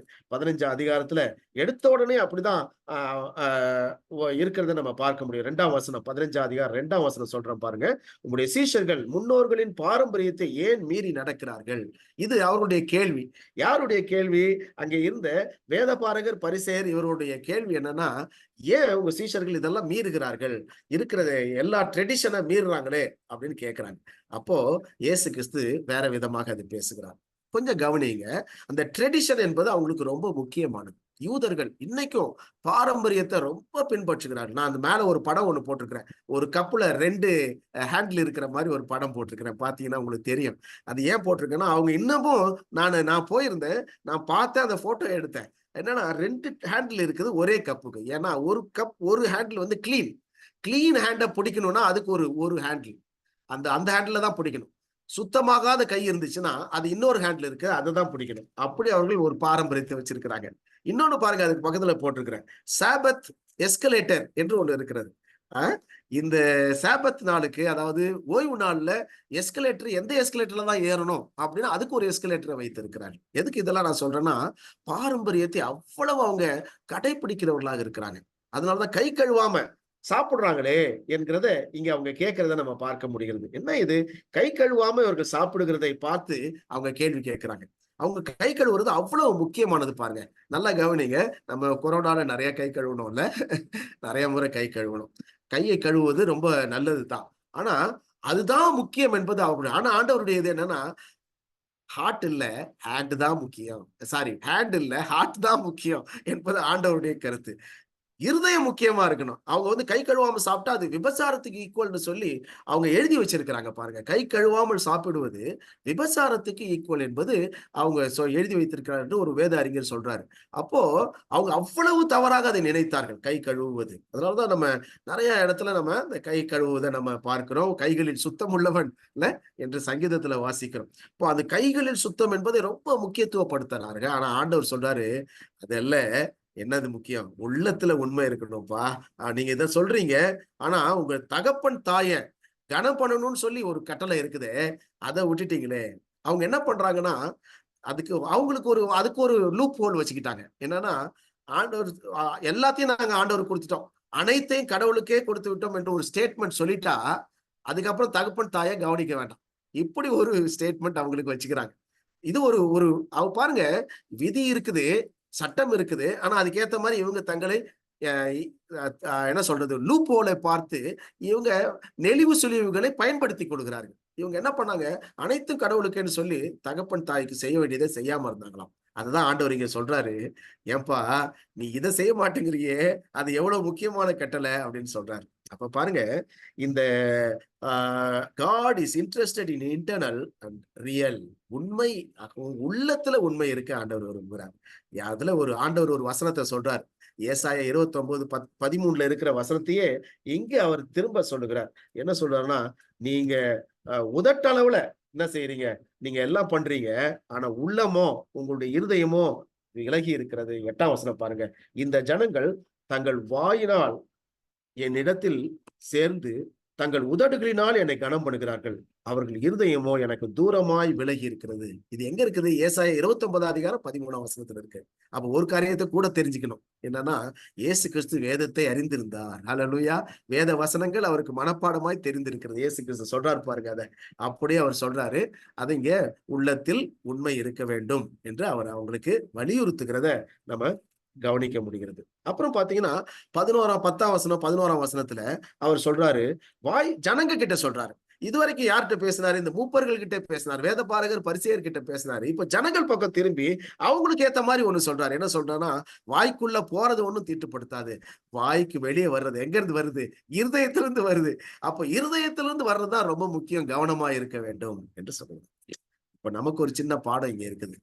நம்ம நிறைய நேரம் நல்ல பக்திமான்கள் தான், நம்முடைய வாயிலிருந்து வருகிற வார்த்தைகள் எப்படி இருக்கிறது என்று யோசித்து பார்க்க. எனக்கு அருமையான சகோதர சகோதரிகளே, வாயிலிருந்து வருகிற வார்த்தை கொஞ்சம் யோசித்து பார்ப்போம். நான் எப்படி பேசுறேன், என்ன பேசுறேன் என்கிறது ரொம்ப ரொம்ப முக்கியமானது. யாரை பற்றி பேசுறேன்? யாரை பத்தியோ நம்ம பேசிட்டு இருக்கோம். தெரியாத விஷயங்கள்லாம் சொல்லிடுறோம். இஷ்டத்துக்கு புரளிகளை கிளப்பி விடுகிறோம். இல்ல, புறம் கூறுவது என்று சொல்றோம் இல்லையா, பேக் பைட்டிங் எவ்வளவு செய்யறோம். இந்த கிறிஸ்தவ வட்டாரங்கள்ல இது ரொம்ப அதிகமா இருக்கிறத பார்க்க முடியும். கவனமா இருப்போம். வாய்க்குள்ள போறது ஒண்ணும் தீட்டுப்படுத்த. அப்போஸ்தலர் 10:15 இந்த கொர்நேலியு இல்ல நம்ம பாக்குறோம், அடித்து பூசி எல்லாம் சாப்பிடலாம், ஆனா வெளியே வர்றதுதான் ரொம்ப முக்கியம் இல்ல. சரி, அடுத்த பகுதி என்ன வருகிறது? 21-31 வந்து ஜெபம் பண்ணுங்க. ஜெபம் வந்து ஒரு கானானிய பெண், அதான் நம்ம சொன்னோம், அவளை சுகமாக்குகிறார். பாருங்க, இந்த கானானிய பெண்ணுக்கு இருந்த விசுவாசம் எவ்வளவு பெரிய விசுவாசம் பாருங்க. எவ்வளவு அற்புதமாக இந்த பெண் இங்க வருகிறதை நம்ம பார்க்கிறோம். தாவீதின் குமாரனே என்று கேட்கிறார். புறமதத்து பெண், புற இனத்து பெண், விக்கிரகத்தை வணக்கத்துல இருந்த பெண். ஆனா அவள் ஆண்டவரை பற்றி அறிந்திருந்தாள். இவர் தாவீதின் குமாரன். அவ ஆண்டவர் அவளை மெச்சுகிறார் இல்ல. அவளுடைய விசுவாசத்தை ஆண்டவர் சர்டிபிகேட் கொடுக்கிறார். ஏன்னா இந்த அறிவு அவளுக்கு இருந்தது, தாவீதின் குமாரன். ஆனா இயேசு கிறிஸ்து போனது தீரு சீதோன் பட்டணங்களுக்கு போனது ரெஸ்ட் எடுக்க போனாரு. அது வந்து கடற்கரை பட்டணம், நம்ம மகாபலிபுரம் கேம்ப் சைட் மாதிரி இருக்கும்னு சொல்றாங்க, லக்ஸரியஸ் இடம். அந்த இடத்துக்கு போய் அவர் ரெஸ்ட் எடுத்து தனியா இருந்துட்டு ரெஸ்ட் எடுத்துட்டு வரலான்னு போனார். அங்கதான் இந்த மகள் போகிறாங்க. அப்போ அங்க போனது கானானிய பெண்ணுன உடனே நமக்கு தெரியும், அது பழைய எதிரி. கானானியர்கள் இஸ்ரவேலர்களுக்கு எதிரிகள். ஆனா அந்த பெண் ஓடி வந்து ஆண்டவரத்துல சுகத்தை கேட்கிறார், தன்னுடைய மகளுக்காக சுகத்தை கேட்கிறார். ஆண்டவர் என்ன சொல்றாருன்னு நமக்கு தெரியும். நமக்கு அது கொஞ்சம் மனசு கஷ்டமா இருக்கும். என்னடா இது ஆண்டவர் இப்படி சொல்றாரு, நாய்க்குட்டிகளுக்கு கிடையாது, நான் பிள்ளைகளுக்கு வச்சிருக்கிற அப்பத்தை நாய்க்குட்டிகளுக்கு போட மாட்டேன் அப்படின்னு சொல்றாரு அப்படின்னு நமக்குள்ளே ஒரு சின்ன கேள்வி வரும்ல, என்னடா ஆண்டவர் இப்படி பேசுறாரா அப்படின்னு. ஏன்னா விசுவாசத்தை உறுதிப்படுத்துகிறவர் ஆண்டவர். ஹல்லேலூயா. அவரை நாயின்னு சொல்லல. பாருங்க, அந்த யூதர்கள் அநேக நேரம் பிற இனத்தவரை நாய்கள் என்று அழைத்தார்கள். அவங்களுடைய கோட் வேர்டு என்ன? நாய்கள் என்று சொல்வார்கள். நான் இயேசு கிறிஸ்து நாய்க்குட்டி என்று சொல்கிறார். நல்ல கவனிங்க, நாய் என்று சொல்வதற்கும் நாய்க்குட்டி என்று சொல்வதற்கும் பல வித்தியாசம் இருக்கிறது. நாய்க்குட்டினா அதுல ஒரு அன்பு இருக்கிறது இல்ல. அது மட்டுமல்ல, அவர் கிரேக்க வார்த்தையை பயன்படுத்துகிற கிரேக்க வார்த்தையை இங்க நான் போட்டிருக்கிறேன். குவேஷியஸ் என்ற ஒரு வார்த்தையை அவர் பயன்படுத்துகிறார். அது என்னன்னா பெட் டாக். அது வீட்டிலே இருக்கக்கூடிய ஒரு அழகான செல்லக்குட்டி என்று சொல்லலாம், செல்ல நாய்க்குட்டி. அந்த வார்த்தையை அவர் பயன்படுத்துறார். நாய்க்குட்டிகளுக்கு நான் போட மாட்டேன் அப்படின்னு சொல்றாரு. எதுக்குன்னா அவளுடைய விசுவாசத்தை இன்னும் உறுதிப்படுத்துவது. அந்த பெண்மணியுடைய விசுவாசம் பெரிய விசுவாசம் பாருங்க. அவ அதோட விடல, தான் ஜெபத்துல இருக்க வேண்டியது. Persistent prayer. எனக்கு அருமையான சகோதர சகோதரிகளை, விடாம ஜெபம் பண்ணுங்க, கர்த்தர் பெரிய காரியங்களை செய்வார். இந்த பெண்மணி சொல்றாரு, மேஜையின் கீழ் விழும் துணிக்கைகளை பொறுக்கிக் கொள்ளும். இந்த சிந்தும் துணிக்கைகள் என்று சொன்ன உடனே லேவியராகமம் 19:9 வசனத்துல ஒரு வாக்குத்தத்த வசனம் இருக்கிறது. என்னன்னா, சிந்தினதை யாரும் எடுக்கக்கூடாது யூதர்கள். அது யாருக்குன்னா பரதேசிகளுக்கு, விதவைகளுக்கு, புற இனத்து மக்களுக்கு அதை விட்டுடணும்னு சொல்லி ஆண்டவர் கட்டளை கொடுத்திருக்கிறார். அதை இவள் ஞாபகப்படுத்துகிறார். கவனிங்க, அந்த வாக்குத்தத்தத்தை அவள் பிடிக்கிறார். ஆண்டவருடைய வசனத்தை பிடித்து கேட்கிற ஜெபம் பவர்ஃபுல் பிரேயர். ஹல்லேலூயா. வசனத்தை பிடித்து கேட்க இன்றைக்கு உங்களையும் ஆண்டவர் அழைக்கிறார். அது தவிர இது கடைசியில உணவளியுங்கள். இயேசு கிறிஸ்து 4000 பேருக்கு உணவளிக்கிறது இந்த 15 அதிகாரத்துல வருது. இப்ப 16, 17 அதிகாரங்களை நம்ம வேகமாக பார்க்கலாம் என்று நான் நினைக்கிறேன். 16, 17 இந்த அதிகாரங்கள், இந்த மேப்பை நம்ம இப்ப பார்க்க வேண்டாம், மேப்பை நம்ம அப்புறம் பார்க்கலாம்னு நினைக்கிறேன். இந்த 16ஆம் அதிகாரத்துல தான் ஃபர்ஸ்ட் இயேசு தம்முடைய சாவை பற்றி முதலியாக அவர் சொல்லுகிறதை நம்ம பார்க்க முடிகிறது. 11:21 நம்ம பார்க்கிறோம். நான் வாசிக்கிறேன் கேளுங்க. அது முதல் இயேசு தாம் எருசலேமுக்கு போய் மூப்பராலும் பிரதான ஆசாரியராலும் வேத பாரகராலும் பல பாடுகள் பட்டு கொலை உண்டு 3ஆம் நாளில் எழுந்திருக்க வேண்டும் என்பதை தம்முடைய சீஷர்களுக்கு சொல்லத் தொடங்கினார். இது 16:21. நீங்க அடுத்து வாசித்தீங்கன்னா 17ஆம் அதிகாரம் 22ஆம் வசனத்துல 3 முறை அவர் தெளிவாக தன்னுடைய மரணத்தை குறித்து அவர் தீர்க்க தரிசனமாக சொல்லுகிறார். 17ஆம் அதிகாரம் 22ஆம் வசனத்துல எப்படி சொல்றாரு அப்படின்னு பாத்தீங்கன்னா 22ல அவர்கள் 17ஆம் அதிகாரம் 22ஆம் வசனம், அவர்கள் அவரை கொலை செய்வார்கள் 23ல வருகிறது, 22 கடைசியில வருகிறது. அவர்கள் அவரை மனுஷகுமாரன் மனுஷர்கள் கையில் ஒப்புக் கொடுக்கப்படுவார், அவர்கள் அவரை கொலை செய்வார்கள் என்று சொல்றார். அப்புறம் 20ஆம் அதிகாரம் 17ஆம் வசனத்துல இன்னும் தெளிவாக அவர் சொல்லுகிறதை பார்க்க முடியும். போக போக அப்படியே இந்த தெளிவு அதிகரிக்கிறது. 20ஆம் அதிகாரம் 17ஆம் வசனத்தை பார்த்தீங்கன்னா சிலுவையிலே அவர் மரிப்பார் என்ற வார்த்தையை அவர் பயன்படுத்துகிறார். பாருங்க, இயேசு கிறிஸ்து எப்படி மரிக்க போறன்றதை அறிந்திருந்தவராய் இருந்தார். அழகா 20ஆம் அதிகாரம் 17ஆம் வசனத்தை பாருங்களேன். அதுல 17ஆம் வசனத்துக்கு அடுத்த பகுதியில, இதோ எருசலேமுக்கு போகிறோம், மனுஷகுமாரன் 18ஆம் வசனம், பிரதான ஆசிரியர் இடத்திலும் வேத பாரகர் இடத்திலும் ஒப்புக் கொடுக்கப்படுவார், அவர்கள் அவரை மரண ஆக்கினைக்குள்ளாக தீர்த்து அவரை பரியாசம் பண்ணவும் வாரினால் அடிக்கவும் சிலுவையில் அறையவும் புறஜாதியார் இடத்துல ஒப்புக் கொடுப்பார்கள். அப்படியே கிளீனா வருது. சிலுவையில் அறையவும் புறஜாதியார் இடத்துல ஒப்புக் கொடுப்பார்கள், ரோமர்கள் இடத்துல ஒப்புக் கொடுப்பார்கள். எல்லாம் ஆண்டவர் தெளிவாக தீர்க்க தரிசனமாக அங்கே சொல்லுகிறத நம்ம 16ஆம் அதிகாரத்துல ஆரம்பிச்சு 17, 20 இதுல 3 அதிகாரங்கள்ல அவர் தன்னுடைய சாவை முன் அறிவிக்கிறத பாருங்க. இந்த 16ல இருந்து அவருடைய தெய்வீகம் வெளிப்பட ஆரம்பிக்கிறது. கொஞ்சம் கொஞ்சமாக அவருடைய தெய்வீகம் வெளிப்படுகிறது. 16ல தான் அவர் கேட்கிறாரு, மனுஷர் என்ன நினைக்கிறாங்க என்ன பத்தி அப்படின்னு கேட்கிறது பேதுருவின் கூற்று. சோ 16ல முக்கியமாக நம்ம தெரிந்து கொள்ள வேண்டியது பேதுருவின் கூற்று. 17ஆம் அதிகாரத்துல இயேசு கிறிஸ்து மறுரூபமாவது நம்ம பார்க்க போகிறோம். சரி, 16ல கன்ஃபெஷன், சர்ச், கிராஸ், இந்த 3ஐயும் இங்கிலீஷ்ல சொன்னா அழகா சொல்லலாம். இதை பற்றிய பிரசங்கம் பண்ணலாம். பிரசங்கம் பண்றவங்களுக்கு இது ஒரு நல்ல ஒரு டிப்ஸ். இது 16ஆம் அதிகாரத்துல பேதுருவுடைய கன்ஃபெஷன், ஆண்டவர் சர்ச்சை பத்தி சொல்றது, அதுக்கப்புறம் கிராஸை பத்தி சொல்றத இந்த 16ஆம் அதிகாரத்துல நம்ம பார்க்கிறோம். கர்த்தருக்கு ஸ்தோத்திரம். இந்த 16ஆம் அதிகாரம் முதல் 4 வசனத்துல பாத்தீங்கன்னா இந்த சதுசேயரும் பரிசேயரும் சேர்ந்து வர்றாங்க. இது எங்கேயுமே இல்லாத ஒரு அற்புதமான ஒரு காரியம். ஏன்னா அவங்க 2 பேரும் சேரவே மாட்டாங்க, 2 பேரும் ஒன்று சேர்கிறார்கள். இயேசு கிறிஸ்துட்ட கேள்வி கேட்கணுன்றதுக்காகவே அவங்க 2 பேரும் ஒன்று சேர்ந்து வந்து 16ஆம் அதிகாரத்துல அவங்க வந்து என்ன சொல்றாங்கன்னா, பரிசேயரும் சதுசேயரும் அவரை சோதிக்கும்படி அவரிடத்துல வந்து வானத்திலிருந்து ஒரு அடையாளத்தை தங்களுக்கு காண்பிக்க வேண்டும் என்று கேட்டார்கள். சொல்லுங்க, புறஜாதி மக்கள் வந்து கேட்ட பொழுது என்ன கேட்டாங்கன்னா 12ஆம் அதிகாரம் 38ஆம் வசனத்துல பாத்தீங்கன்னா, இங்க நான் சைட்ல போட்டிருக்கிறேன். அவங்க என்ன கேட்கிறாங்கன்னா அடையாளம் கேட்கிறாங்க. என்ன அடையாளம்னா, அற்புதங்களை செய்யுங்க ஆண்டவரே என்று கேட்கிறாங்க. ஆனா இவங்க அடையாளம் என்று ஆண்டவரிடத்திலிருந்து ஒரு சிறப்பான அடையாளம் வேண்டும் என்று கேட்கிறாங்க. ஏன்னா அவங்க இவங்களுடைய எது என்னன்னா, மேல அடையாளம், சூரியன்ல ஒரு அடையாளம், ஒருவேளை ஸ்டார்ல அடையாளம், இப்படி எனக்கு வேணும், எங்களுக்கு நீங்க காட்டணும் அப்படின்னு அவங்க கேட்கிறத பாருங்க. இந்த பாரிசி சாடுசி 2 பேருக்கும் வித்தியாசம் என்ன நீங்க நான் போட்டிருக்கிறேன், நீங்க பாத்தீங்கன்னா தெரியும். அதை வந்து ஃபார் ஐ சி, பாரசிய சும்மா இங்கிலீஷ்ல கொஞ்சம் பிரிச்சு எழுதுறேன். For I C. சாட்யூசி என்பது சாட் யூசி. சாட் எப்பவுமே சேடா இருக்கிறவங்க சாட்யூசி, ஈஸியா ஞாபகம் வச்சுக்கலாம். சதுசேயர் எப்பவுமே சேட். அவங்க இது என்னன்னா, உயிர்த்தெழுதல் இல்ல, தேவதூதர்கள் இல்ல, நம்பிக்கை கிடையாது, எதுலயும் நம்பிக்கை இல்லாதவர்கள். ஒரு மாதிரி அவங்க கோட்பாடுகள் எல்லாமே ஒரு ஒரு சேடா இருக்கும். அதனாலதான் சேட் யூ சி என்று நான் அதை பிரிச்சுக்கிட்டேன். ஃபார் ஐ சி, இவங்க கிட்ட உயிர்த்தெழுதல் உண்டு, மறுவாழ்வு தூதர்கள் நம்பிக்கை உண்டு. ஆனா இவங்க என்னன்னா சின்ன சின்ன குறிப்புகளையும் பொய் வழிகளையும் ரொம்ப விதிகளை பயன்படுத்துகிறவர்கள் இந்த பாரசி. பரிசேயர் சதுசேயர் இவங்க 2 பேரும் ஒண்ணு சேர்ந்து வந்து கேட்கிறாங்க. அப்போ ஆண்டவர் இதை கேட்டுட்டு அதுக்கப்புறம் மெதுவா என்ன பண்றாருன்னா 13ஆம் வசனத்துல இவங்க எல்லாம் அப்படியே கூட்டு போறார். எங்க கூட்டு போறான்னு பாத்தீங்கன்னா 13ஆம் வசனம் ஆரம்பம் எப்படி வருதுன்னா, இயேசு பிலிப்பு செசரியாவின் திசைகளில் வந்த போது அப்படியே கூட்டு போறார். அவங்களுக்கு பதில் சொன்ன பிறகு அவர் கூட்டிட்டு போறேன். நான் வந்து ரொம்ப ஷார்டன் பண்றேன் உங்களுக்கு முடிக்கணுன்றதுக்காக. இப்போ வந்து எங்க கூட்டு போறார்? பிலிப்பு செசரியா பட்டணம். அந்த திசைகள்ல கொண்டு போறார். அங்க என்ன இருக்கு அப்படின்னு பாத்தீங்கன்னா, அங்கதான் நான் கீழே போட்டிருக்க பாருங்க, அந்நிய தெய்வங்கள் அதிகமாக இருக்கக்கூடிய ஒரு இடம் அங்கதான். இல்ல, நெமசிஸ் என்று சொல்லக்கூடிய, ஜியஸ் என்று சொல்லக்கூடிய விக்கிரகங்கள் நிறைந்த இடம், அந்த இடத்துக்கு கூட்டு போறாங்க. அங்க சிலை வழிபாடு இருக்கிறது. இப்பவும் கூட அந்த பன்யாஸ் என்று சொல்லக்கூடிய இடம், அந்த இடம் பன்யாஸ், அது பான் பான் என்ற கடவுள், ஒரு ஷெப்பர்டு காட் என்று ஆங்கிலத்துல சொல்றாங்க. ஷெப்பர்டு காட், மேய்க்கும் கடவுள். இயேசு கிறிஸ்துவை போலவே அதுவும் ஒரு மேய்க்கும் கடவுளாம். ஃபர்டிலிட்டி காட், அது அங்க இருக்கிறத, அதுக்கு அது அந்த இடத்துலதான் அது பிறந்தது என்று சொல்லுகிறார். அந்த தெய்வம் பிறந்த இடம் அங்க இருக்கிறது என்று சொல்லி ஒரு குகை இன்றைக்கும் அது இருக்கிறத பார்க்க முடிகிற ஒரு குகை அங்க இருக்கிறது. அங்க பக்கத்துல போட்டிருக்க பாருங்க, கீழே ஒரு படம் போட்டிருக்க, ஒரு குகை இருக்கிற படம், பனியாஸ் என்று இன்றைக்கு அதுக்கு பேர். அந்த இடத்துல இன்னைக்கும் அது இருக்கிறது.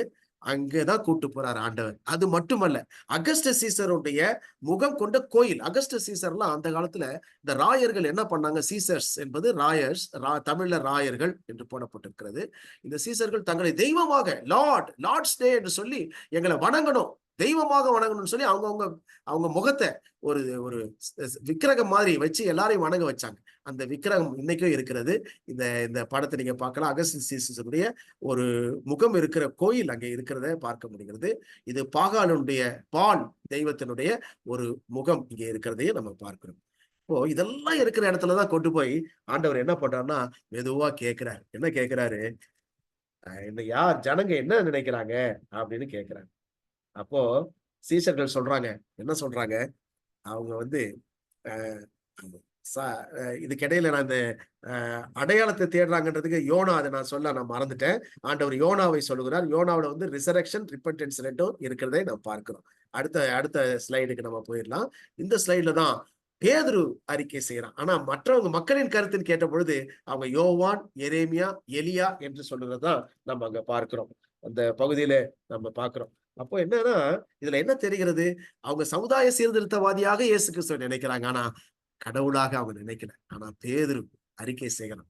அப்ப ஆண்டவர் சொல்றாரு, இது மாம்சமும் ரத்தமும் இதை உனக்கு வெளிப்படுத்தவில்லை. யார் வெளிப்படுத்தினது? இது ஒரு பிதாவின் வெளிப்பாடு, சூப்பர் நேச்சுரல் ரெவலேஷன் என்று பேதுருவை ஆண்டவர் பாராட்டுகிறார். ஹல்லேலூயா. நான் இங்க போட்டிருக்கிற பேதுரு பாராட்டு, அடுத்தது பேதுரு திட்டு என்று போட்டிருக்கிறேன். அந்த அதிகாரத்திலேயே பின்னால ஆண்டவர் அவனை திட்டுறாரு. அவர் சிலுவைக்கு போனோம், அந்த கிராஸை பத்தி அவர் முன்ன அறிவிக்கிறார் அல்லவா? அறிவிச்ச உடனே அவன் வந்து சொல்றான், ஐயோ ஆண்டவரே, இது உமக்கு நேரிடக்கூடாது இல்ல. அவன் சொல்றது, அப்போ அவர் சொல்றாரு, எனக்கு பின்னாக போ சாத்தானே என்று சொல்லி அவனை பின்னால, எனக்கு முன்னால வராத, என்னுடைய பாதையில நீ வராதே, நான் பிதாவின் சித்தத்தை செய்ய வந்திருக்கிறேன், நீ எனக்கு முன்னால வராத, பின்னாக போ என்று சொல்லி அவனை திட்டி அனுப்புவதப்பா. இதுல நமக்கு ஒரு சின்ன பாடம் நமக்கு இருக்கிறது. எனக்கு அருமையான தேவ பிள்ளைகளே, பெரிய ரெவலேஷன் வரக்கூடிய ஆட்கள் கூட தவறு செய்யக்கூடிய வாய்ப்பு இருக்கிறதுல ஒண்ணு. ரெண்டாவது, மனிதர்கள் பிசாசினுடைய ஏஜென்ட்டாக யாருனாலும் மாறுவாங்க. ஊழியக்காரர் கூட சில நேரங்கள்ல பிசாசினுடைய ஏஜென்ட்டாக இருப்பார்கள், மாறுவார்கள். ஆண்டவருடைய சீஷன் தான் இப்போதான் சொன்னா, ஜீவனுள்ள தேவனுடைய குமாரனாகிய கிறிஸ்துன்னு ஒரு பெரிய அறிக்கை செஞ்சான். ஆனா அதே பேதுரு பின்னால வந்து ஆண்டவருடைய சிலுவைக்கு தடை செய்கிறான் பாருங்க. அதனாலதான் நம்ம எந்த நேரத்திலையும் மனிதர்களை நம்பவே, நாசியிலே சுவாசம் உள்ள மனிதனை என்ன நம்புங்க, என்னை நோக்கி பாருங்க. இதுதான் ஆண்டவர் சொல்றது. இந்த மாலை நேரத்தில் நம்மளையும் ஆண்டவர் சொல்றாரு, என்னை நோக்கி பாருங்க, என்னை நோக்கி பாருங்க என்று ஆண்டவர் சொல்லுகிறத கேட்க முடிகிறது. ஹல்லேலூயா. என்னை நோக்கி பாருங்க, என்னை நோக்கி கூப்பிடு இல்ல, ஆண்டவரை நோக்கி கூப்பிடுங்க. எந்த பிரச்சனைனாலும் மனுஷனை தேடி போறதை விட ஆண்டவரை தேடி போடுகிறது நல்லது. ஆண்டவரே நீங்க தான் செய்யணும், நீங்க தான் செய்யணும் அப்படின்னு சொல்லி ஆண்டவரை பிடிங்க, ஆண்டவர் அற்புதங்களை செய்வார். சமீபத்துல மதுரைக்கு அருகில ஒரு மலை ஜாதி மக்கள் வாழ்கிற இடத்துல ஒரு ரிசர்ச் ஒருத்தர் பண்ண போயிருந்த பொழுது பார்த்தா, அங்க இருக்கிற ஒரு குடும்பம் முழுவதும் ஆண்டவரை ஏற்றுக்கொண்டு இருக்கிறாங்க. ஒரு பெரிய குழுமம், அது சின்ன ஒரு குடும்பம் அல்ல, பெரிய குடும்பங்கள் சேர்ந்த ஒரு கிராமம். அப்படியே ஆண்டவரை ஏற்றுக்கொண்டு இருக்கிறார்கள். அவங்க எல்லாம் கிறிஸ்தவர்களாக இருக்கிறார்கள். இது எப்படி என்று கேட்பதற்காக ஒரு ஆராய்ச்சி செய்ய போனவர், IMA என்று சொல்லக்கூடிய ஒரு நிறுவனத்தை சேர்ந்தவர். அவர் போய் ஆராய்ச்சி செய்த பொழுது அங்க சொன்னாங்களா, எங்க ஊர் தலைவர் மாறினாரு. எப்படி மாறினாரு அவரு அப்படின்னு சொல்லி அவர் ஊர் தலைவரை பார்த்து கேட்டாராம். அந்த ஊர் தலைவர் இருந்தாராம். அவரை பார்த்து கேட்டபொழுது அவர் சொன்னாராம் ஒரு நிகழ்ச்சி. என்ன சொன்னாரா, அவர் பெரிய ஊர் தலைவர் அந்த பகுதி எல்லாமே நாத்திகர்களாக இருந்தார்கள். கவனிக்கிறீங்களா? நாத்திகர்களாக இருந்தார்கள். அப்போ இந்த மனிதனுடைய மகன், ஒரே மகன் பாம்பு கடித்து சாக கிடக்கிறான். அவங்களுக்கு தெரியும், ஐயோ போச்சு, முடிஞ்சு போச்சு. என்ன பாம்புனா நல்ல பாம்பு கடிச்சிருச்சு, அவன் போச்சு, சாக போறான். அந்த நேரத்துல அவன் கதறி கதறி அழுது இருக்கிறார். மகனே போயிட்டியே போயிட்டியேன்னு சொல்லி அழுதுகிட்டு இருக்கும்போது திடீரென்று அவர் காதுல ஒரு கேள்வி, ஒரு சத்தம் வந்ததாம். இது நடந்த நிகழ்ச்சியை தான் நான் பேசுறேன். என்னை நோக்கி கூப்பிடு. ஹல்லேலூயா. உடனே இந்த மனிதன் ஆண்டவரை நோக்கி கூப்பிட்டு இருக்கான். ஆண்டவரே, யார் அது? எனக்கு தெரியாது, என்னை நோக்கி கூப்பிடுன்றாரு. என் பையனை உயிரோடு எழுப்ப முடியுமா? தயவு செய்து செய்யுங்க. கெஞ்சி இருக்கிறான், கதறி இருக்கிறான். ஓ, சில நிமிடங்களிலே அந்த பையன் எந்திரிச்சு உட்கார்ந்துட்டான். சாப்பாடு வேணும்னு கேட்கிறான், சாப்பாடு கொடுக்குறான். இந்த ஆளுக்கு அப்படியே அப்படியே குதிக்கிறாரு. எப்படி இது நடந்தது? என்னை நோக்கி கூப்பிடு. ஹல்லேலூயா. உடனே அந்த மனுஷன் அதோட நிக்கல, கீழே இறங்குறாரு. அது மலையில இருந்த இடம். கீழே இறங்கி போய் என்னை நோக்கி கூப்பிடுன்னு ஏதாவது மதத்துல இருக்குதா அப்படின்னு இந்து மதத்துல கேட்டிருக்காரு, இஸ்லாமிய மதத்துல கேட்டிருக்காரு. எல்லாம் எப்படிலாம் எங்க வேதத்துல ஒண்ணும் இல்லை, என்னை நோக்கி கூப்பிடுன்ற அந்த மாதிரி சொற்றொடர்லாம் எங்களுடைய வேதத்துல இல்ல, வசனம்லாம் இல்ல என்று சொல்லி இருக்கிறாங்க. அப்படி நடந்து போயிட்டு இருக்கும்போது ஒரு சின்ன சர்ச், சின்ன குடிசையில இருக்கிற சர்ச் தான். அந்த சர்ச் மேல ஒரு முகப்புல போட்டிருந்துச்சான், என்னை நோக்கி கூப்பிடு. ஹல்லேலூயா. அதை பார்த்து இவருக்கு எழுத படிக்க தெரியும். எழுத்து கூட்டி படிச்சுட்டாராம். என்னை நோக்கி கூப்பிடு. உடனே உள்ள ஓடினாராம். என்னை நோக்கி கூப்பிடுன்னு இருக்குதே, யார் இந்த தெய்வம்? இந்த தெய்வத்தை அவர் ஏற்றுக்கொண்டார். ஹல்லேலூயா. நான் கட் ஷாட் பண்றேன் இந்த கதையை, ஆனா உங்களுக்கு தெரியணும். என்னை நோக்கி கூப்பிடு. ஆண்டவரை நோக்கி நம்ம பார்ப்போம். இது ஒரு நல்ல பாடம். பேதுரு பாருங்க, ஒரு நேரம் பெரிய அல்மாரி ஆக்கான், அடுத்த நேரம் ஒண்ணுமே இல்லை. ஆண்டவர் சொல்றாரு, இந்த கல்லின் மேல் என் சபையை கட்டுவேன். பெட்ரோஸ் என்கிற வார்த்தை அங்கே பயன்படுத்தப்படுகிற இந்த கல்லின் மேல என்னுடைய சபையை கட்டுவேன். ஹல்லேலூயா. அது பேதுருவுக்கு மட்டும் கொடுக்கப்பட்ட வாக்குத்தத்தம் அல்ல, நமக்கும் கொடுக்கப்பட்ட வாக்குத்தத்தம். நல்லா கவனிங்க. 1 பேதுரு 2:5 பேதுருவே சொல்றார், ஜீவனுள்ள கற்களா ஆவிக்கேற்ற மாளிகையாக நாம் கட்டப்பட்டு வருகிறோம். ஹல்லேலூயா. நம்ம எல்லாரும் கற்கள் தான்.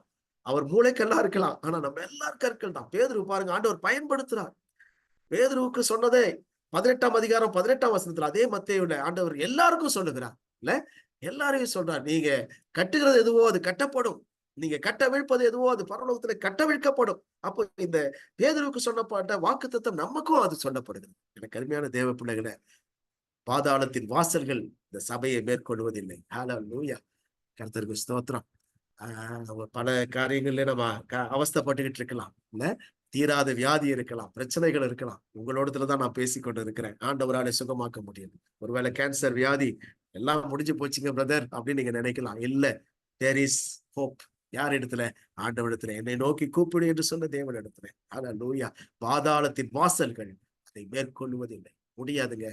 God is the all powerful God. Our God is all powerful. ஹல்லேலூயா. ஸ்தோத்திரம். ஆண்டவர் இதை சொல்றதுனால நான் சொல்லிக்கிட்டு இருக்கிறேன். யாரோ ஒருத்தருக்கு இது தேவையா இருக்கலாம். ஆண்டவர் உங்களை உற்சாகப்படுத்துகிறார். பயப்படாதிருங்க. கர்த்தர் இருக்கிறார். அவரை நோக்கி கூப்பிடுவோம் இல்ல, அவர் விடுதலை தருகிறவர். ஸ்தோத்திரம். இந்த சபை என்கிற வார்த்தைக்கு எக்லிஷியா என்கிற கிரேக்க பதம் பயன்படுத்தப்பட்டிருக்கு. நீங்க போட்டிருக்க பாருங்க. எக்லிஷியா என்றால் those who are called out from the rest. பிறரிடமிருந்து பிரித்தெடுக்கப்பட்ட ஒரு கூட்டம், அதுதான் ecclesia. பிரித்தெடுக்கப்பட்ட those who are called out. நம்ம எல்லாம் சபை என்றால் நம்ம எல்லாரும் சபை தான். இந்த சபை அந்த சபை எல்லாம் ஒரே சபை தான் இல்ல. கிறிஸ்து அவரை அடிப்படையாக கொண்ட, அவரை ஃபவுண்டேஷனாக கொண்டவங்க எல்லாரும் ஒரே சபை தான். எல்லாம் சேரணும். அதுக்காக ரொம்ப ஜெபம் பண்ணுங்க.